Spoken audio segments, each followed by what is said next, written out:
Aloha, y'all. It is Wednesday, Woden's Day, Woden, named after Odin, Wednesday. It is the 10th of December. It is esoterically ruled by Mercury. The sun is in 18 degrees Sagittarius. The moon is in Virgo, 3 degrees. Mercury and Black Moon Lilith are exactly conjunct in Scorpio, 28 degrees opposite, exactly. Uranus retrograde Taurus. There's a grand water trine between Jupiter retrograde, Mercury, Black Moon Lilith, and Saturn Neptune conjunction. There's some other stuff going on. The moon making some squares to Uranus and Mercury, Black Moon Lilith. But I will reference the astrology as we go. That may or may not be your bag, as they say. The cards we have pulled for the day: the Six of Wands, with a clarifying card of the Seven of Swords. And the wild card is coming from the Divine Animal Oracle deck, number 4, Wisdom the Owl. So let's get into it. The wands are for the fire signs that we all have spirit and zeal and movement of action. Aries, Leo, and Sagittarians are the wands, just so you know. And on page 112, I say that because 1 plus 1 is 2. Numerological syncs abound, so there's that. On page 112, the Six of Wands, I lead through examples. Sun in Sagittarius, Mars, Venus in Sagittarius, Moon in Virgo. It's like I show you how it's done. Let me show you my truth. The Six of Wands is a card of success, a celebration of a well-chosen goal or ambition, a perfect opportunity to celebrate what you have already achieved, knowing you have rightly earned this success. There is no hesitation, no sense of being a fraud. You have proved yourself beyond capable and have mustered everyone's approval. In the card artwork, we see the ritualized return of a great hero, part homage to artist Jack Burnley's original 1940s Starman superhero, part Renaissance statue. And it is a Mercury ruled day, and he looks a lot like Hermes, don't he? His return sparks both adulation and fear at the formidable powers and knowledge he has acquired from the distant lands conquered. Sagittarius sun, it's all about getting out there and spreading your truth in a traveling kind of way. The return of such a hero will also provoke resentment among those less worthy who had ruled in his absence. Mercury and Scorpio conjunct Black Moon Lilith opposite Uranus retrograded Taurus. The bows he receives are not all marks of respect. It's kind of like when Caesar comes in, they're like, oh, we love you, Caesar, and it's like, we're going to kill you. Some of the people, at least. The bows he receives are not all marks of respect. Like the great hero Odysseus in Homer's epic poem, The Odyssey, this returning leader may well have much treachery to deal with at home. To leave one's home and venture off, no matter how noble the cause, means this aspect of life is left to the wandering of fate. In this, the one who returns in triumph must be alert to their immediate environment. As the hero in the artwork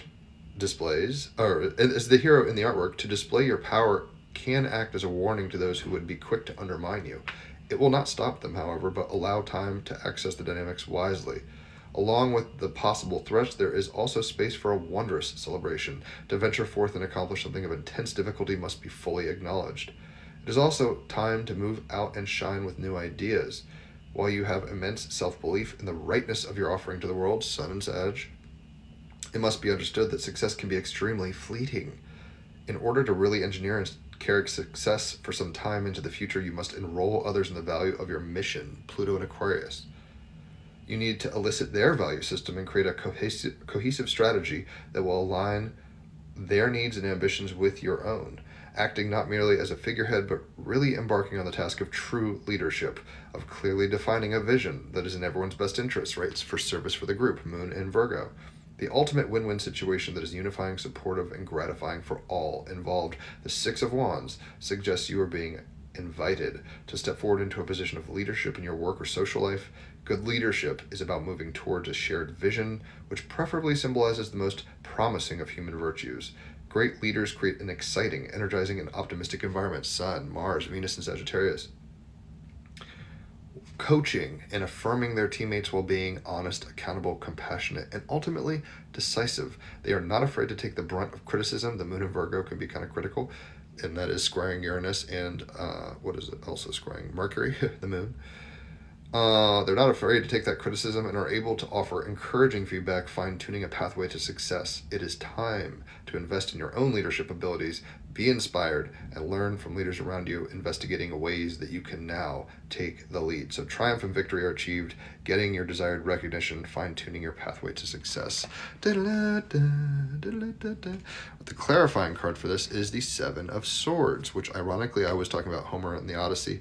This is Jason the Argonauts having to hide from the Cyclops, and another Greek mythology coming in hot.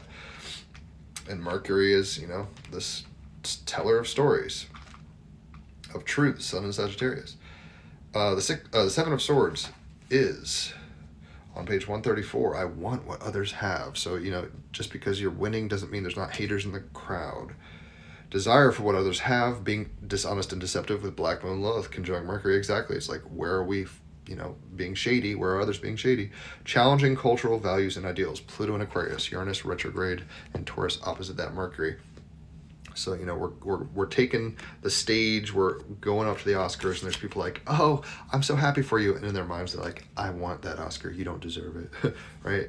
So we want to move forward in victory. It's not over. It's not the end. It's, we've gotten into the Sweet 16, but we're not champs yet. And then there's people who are like, I want what you got. So we got to be wise to the snakes in the grass.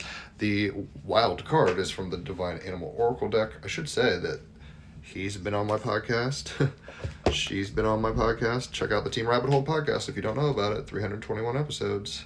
Great combos. Cool people.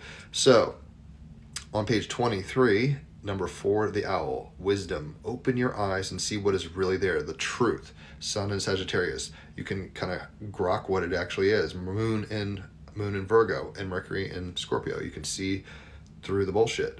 Look for the whole truth, as you may only be seeing part of the whole. Through experience, we can gain the wisdom to not make the same mistake again. Develop your learning and intelligence, as education is never wasted. Negotiation is better than attack. So, that's how we make it work for us and others. Moon in Virgo, Pluto in Aquarius. The use of owl magic is an ancient practice. The energy is used in cultures as diverse as ancient Greek, Homer's Odyssey and Iliad, and Jason and the Argonauts, I just said. Roman, Julius Caesar, like I was talking about earlier, and Northern European and First Nations of America. Use owl magic when you seek wisdom in a situation, and perhaps you are not seeing the whole truth and wish to do so. Owl magic is helpful when you cannot make a decision or when you need to take a rational view of an emotionally charged situation. Moon in Virgo, it's like, how do we ground and breathe and say, what is it actually? So I know what I'm working with, right? So, kicking ass, taking names, but there's going to be some snakes in the grass. Let's be aware. The owl's head kind of turns full circle, right? 360. And night vision. So it's like Harry Potter is like everyone's favorite person. And there's like Draco Malfoy's like, I want to be the golden boy. And this is like Harry Potter's owl. It's like we got to kind of keep our wits about us, as there's haters and lovers in the crowd. So if you've enjoyed this, leave a tip, obviously. And if somebody isn't into tarot and astrology, this is a great way to get them into it. So tag somebody who might benefit from this reading as well. If you want a personal reading, an hour of cards is $50, 5 tarot, 5 oracle cards, and a 3-hour astrology reading and kind of 101 lesson is 3 hours is $150. If it's your birthday, happy birthday Sagittarians right now, it's a half off deal on either or both of those readings. And if you refer somebody to me, you get half off on a card reading for yourself. So enjoy your Woden's Day, and I will catch you on the flip side. Adios.